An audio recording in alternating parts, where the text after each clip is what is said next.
28th, 2022. As usual, I mean, I hate to keep pointing out the obvious, but I'm in Mount Rushmore section of North America, meaning the lower 48 to the Maple Leaf just to our north, in patterns that were here or that I discovered and that have been consistent on this one.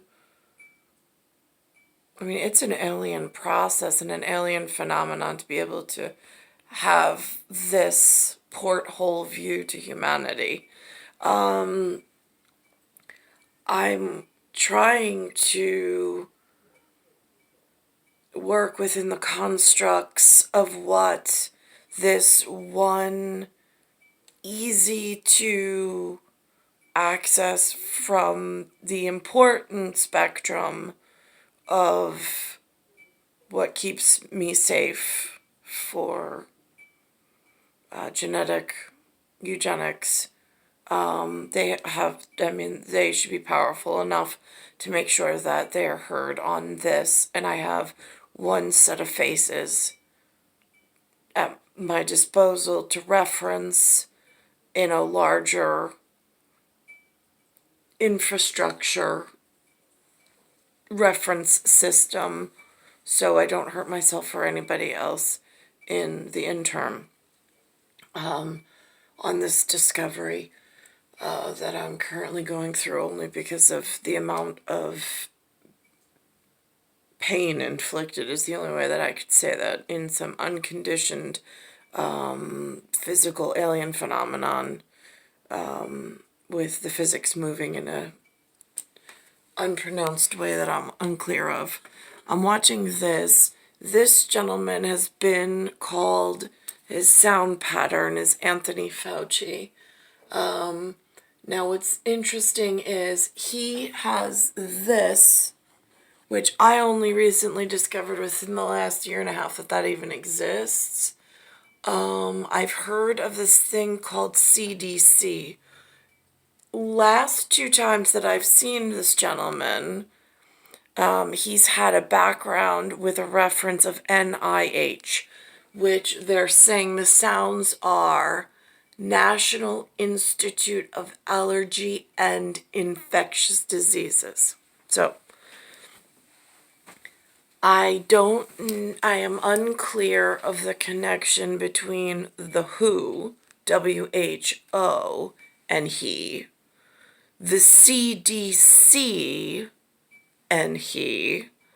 I have seen inside or presenting themselves as an authority of some sort with the label CDC, whether they're stealing reputation or whether, however that works, in Mount Rushmore, in my physical, in the porthole teleportation construct, I have seen non-Rushmore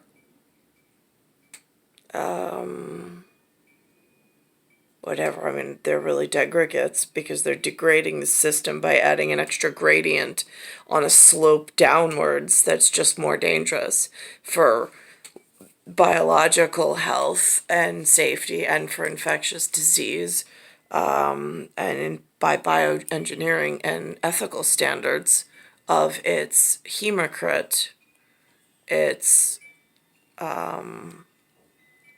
they take a hypocritical oath is what I call it, but it needs to be so in order to keep safety of blood products and tissue samples and things at some level. So what frightens me, though, is that Fauci has a very exposed position in the sense that he's the brave face for the NIH, because, I mean, I can fathom in possibilities that frighten me tremendously without having like a force of some sort to protect me.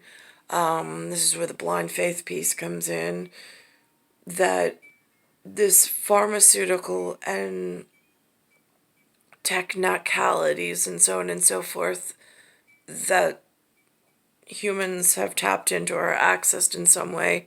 It is multi-billion-dollar business. It can be a wonderful thing, but it, if abused or gets to a certain point, there is diminishing returns, and it does affect the public in large public health issues. And then it becomes a fight, which is really scary, because that sort of fight ends in some form of, I don't know, really bad outcomes. If I think about it enough, so I don't even like opening that can of worms, but I did notice that Fauci's face, a closer familial relation than the representatives that have been coming on public camera for CDC, for some of the NYC public health that I've been documenting. And there's a guy at the WHO, which is not, I mean, none of them. The only one that I think is like is Fauci. But he's the closest one that they've given me on public acknowledgement. Since I have a hypersensitive whatever. But that's for the acknowledgement during this corona pandemic. Otherwise, I wouldn't even be saying this. But from North America, inside North America at New York level, when I look out, those are the representatives and the letters of, I don't know if you call it agency. I don't know if that's their academy level. Like, if I try to draw a parallel or a parasite to the movie and theatrics and their studios. So is NIH maybe the studio level? Is that like at the god level? Because I don't consider them gods, but they're below I mean, they've got an oversight NIH, I would think. Same with the WHO and the CDC. They're not the end-all be-all. And currently they're operating out of the standards for which I'm comfortable in North America. So I just want to make that clear distinction. And this is the moving picture and what it sounds like. Is necessary is something that really still needs to be determined. We do know that the current vaccine for individuals who have been boosted continues to maintain significant protection against the development of severe illness and the need for hospitalization. What has happened, though, is that individuals have some degree of waning of immunity over time.